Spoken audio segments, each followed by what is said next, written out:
Yeah, but yeah. At least once a month. Yeah. At least maybe every 2 weeks or something. We get 6-7 hours, kick it, like shit. Yeah. I mean, cause like everything I'm doing is to free up time. Yeah. That's why I'm trying to get rid of my job, go into business. Yeah. Even though it's not gonna free up time, really in reality. Right. But it's gonna give me choice. Right. Say, oh, I gotta be here at this time between these 4 hours, and then I'll come back home, and then go back to work. You know what I'm saying? Yeah. I could really have that. I don't have to be exactly 9 to 5. I could be like 6 to 10, and then go do something with the family, and then come back 2 to like 8 or whatever. Yeah. You know what I'm saying? It's that choice of making my schedule. Yeah. That's what I'm looking for. Time management, Yeah. right? So, yeah, that's it. That's definitely important. That's something that, you know, if you can kind of balance and find that, I don't know if you want to say, what do you want to call it, like a skill to time manage. Yeah. Your work, because you have to know how to do it. Not everybody knows how to do that. So how do you manage your time at work? And then how do you? Yeah. And then so how do you do that? That's well, Because so, I mean, your employees are like your kids too, though. Yeah, that's Like, true. They're Yeah. not kids, but you know, you're responsible for them. Right. Yeah, sometimes you have to implement that in your personal life, right? So what do you do? So I mean, I got a ton of fucking spreadsheets. Excel for days. It's so basically like, because you have a chance to oversee stuff, right? Yeah. So you have people documenting like what's on the agenda for today, right? Yeah. So scheduling. You have a For me, I have a coordinator. Yeah. So they document everything from, let's say, for the week and sometimes into the next week, right? Okay. So we know, and then we have our due dates. So I manage that by looking at due dates, where we're at, and we have, you know, I'm able to see the status and progress for each thing. So let's say we have a project and it needs to have, we need to fabricate 30 panels, right? So I can see every day where we're at. Yeah. The progress on that. And then usually we're working on 3 projects at a time, sometimes more, but every day it's updated. So I can manage that, and I can see where I need to flex. I can see where I need to say, hey, we need to do overtime, stuff like that. So I don't have a coordinator at home, so it's a little harder. It's a little harder. Coordinator. I need you to do this. I need you to do she's that. like, fuck you. Go do this shit. She's like, fuck you, I work too. It's like your turn, my turn, your turn, my turn. Yeah. That's the time management. It's your turn, go do it. That's how. So at home, it's a little bit more unorganized. I would say so. Yeah. Well, I mean, you never know. You know, things pop up, especially with the kids. Yeah. So like nothing's as structured.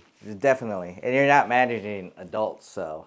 Yeah, because so you can't reason with them, and then you can't try to explain logically, kid, this is what you need to do. Yeah. I know you're only 3, but you just follow this procedure. Like that shit ain't gonna happen. Oh man, what about you? So how do you manage like My time. your work, your 9 to 5, and then your side hustles and then all your businesses and stuff like that? So it's crazy. So the biggest thing is I run my day in 3 days. So like this is something I've been doing naturally for probably 6 to 7 years. But the first person I actually heard about doing this was Ed Milet, right?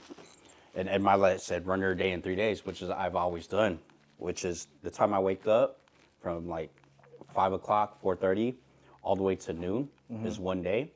So I'll break up that day in what I need to get done, the most important things. Okay. Right? And then I have another day, 12 to 6. That's fucking second most important shit I need to do. Follow calls, investor calls, work with my 9 to 5, all that. And then in the evening, that's the family time. So everything after that, after 6 o'clock to midnight, it's family time and then fucking like reading, researching, studying. So that's how I run it. Right.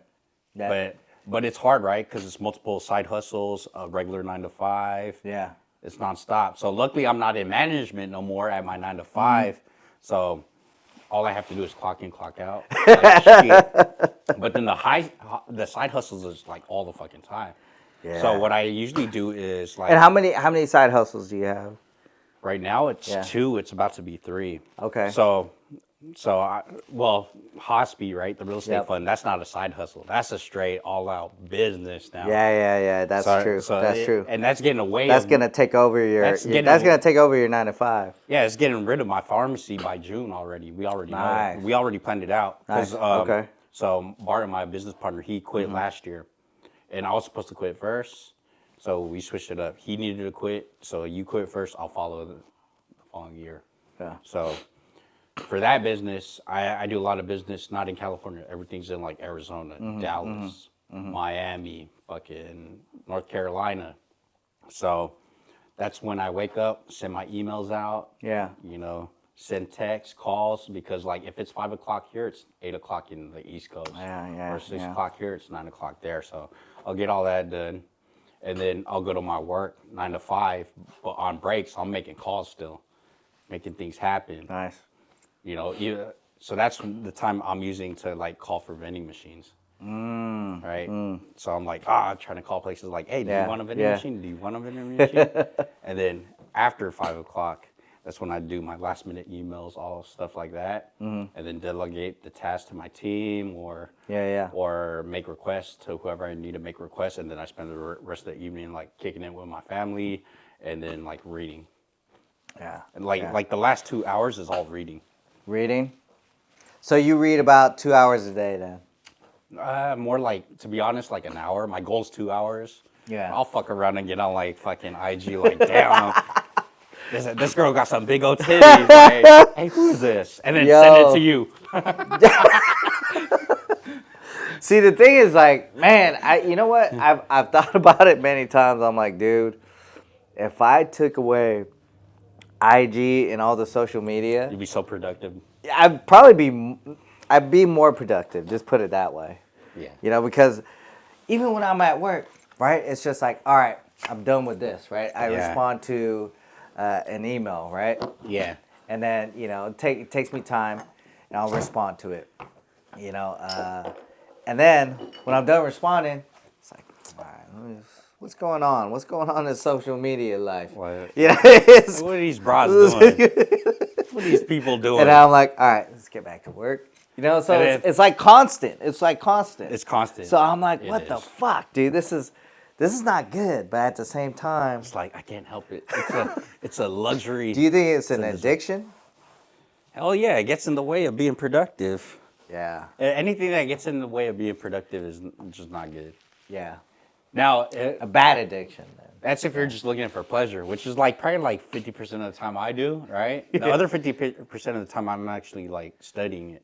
Yeah. Right? Okay. Yeah. Because if you're doing like because it's a marketing tool too. It's a marketing tool. Yeah. So like all the podcasts, everything I see, you know, trying to start this podcast, like we're doing BalikBayan Bros, right? Like cool. Let me go watch some podcasts from Filipinos. That's why I hella vibe with like Ninong Ry. He's like, that fool's cool, bro. That fool's exactly like He's us. Cool, man. Like, I want to hang out with him. Like motherfucker, let's start, guy. Let's go. Yeah, let's go, fool. Hey, cook me some fucking food too. It's like, hey, some of his shit looks hella bomb. It's hella good. I'm like, dude, you cook with Ron cooking, and then we'll make Ron sing while we all drink. Like, it's good. While overlanding and shooting guns, like, dude, make that happen. You know, that would be actually tight. But like, I really vibe with him. Like, I really like his style. It's exactly like who we are. He's just like messing around. Oh yeah. You know what we should do? We should try to get Ron in on this BalikBayan Bros.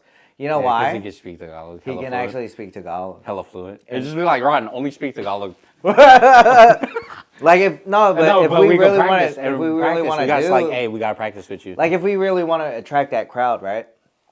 I think it'll be good. Like even Joyce said, I was like, you think Ron should be on it too? She was like, yeah, because he's fluent, and even Nikki was like, because she still lives out there, right? Yeah, and she's like, so you're saying that, like, she's no, like, he was like, no, he can pass for a local, like he can even get away with, you know, like they won't even know like he's from here. Yeah. Because of the way he speaks. Yeah. I mean, he came here when he was, what, 14 or 13? Madapak you.